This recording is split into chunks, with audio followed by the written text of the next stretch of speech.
Payg'ambarimiz sallallohu alayhi vasallam kunlardan bir kuni sahobiy ikromlar bilan suhbatlashib o'tiradilar. O'sha suhbatga sahobiy ikromlar juda ham kirishib, quloq solib u kishiga muborak yuziga nazar tashlab o'tirishganda, u davraga qo'shilgan insonga ahamiyat ham berisholmay qoldi. Kim kirganini bilmay qolishdi. Ammo suhbatni davom ettirib turgan payg'ambarimiz sallallohu alayhi vasallam eshigidan kirgan bir keksa insonni ko'rib, Rasululloh sallallohu alayhi vasallam o'sha keksa inson bir joyga borib o'tirdilar. O'tiruvdilar, u kishini hech kim yuqoriga olmadi, e'tibor qaratishmadi. Nimaga?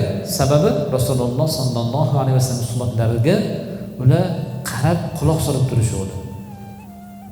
Va payg'ambarimiz sallallohu alayhi vasallam suhbatni to'xtatib, o'rnidan turib, boyagi keksa insonni qo'llaridan, muborak qo'llaridan tutib, yuqoriga o'tkazib, ushbu so'zni Rasululloh sallallohu alayhi vasallam bayon qildilar.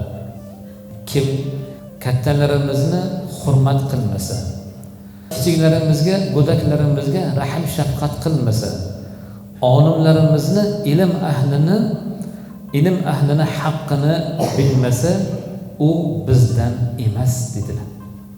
Bizdan emas degan so'z hadisni, bunaqa hadis, bu ushbu matndagi, ushbu kalimadagi hadisni o'zi sanoqli. Shunga o'xshash hadislar bor. Ammo shulardan bittasi mana kattalarni hurmat qilmagan, kichiklarga rahm shafqat qilmagan, olimlarni haqqini ado qilmagan bizdan emas deyaptilar.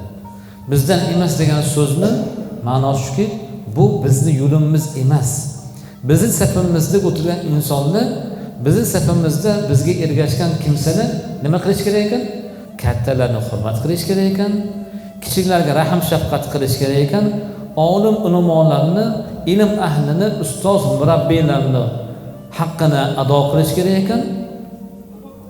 Agar shularni qilmasa, unda Rasululloh sallallohu alayhi vasallamning ko'rsatgan ko'rsatmalardan yurmagan inson bo'lar ekan. Alloh o'zi asrasin.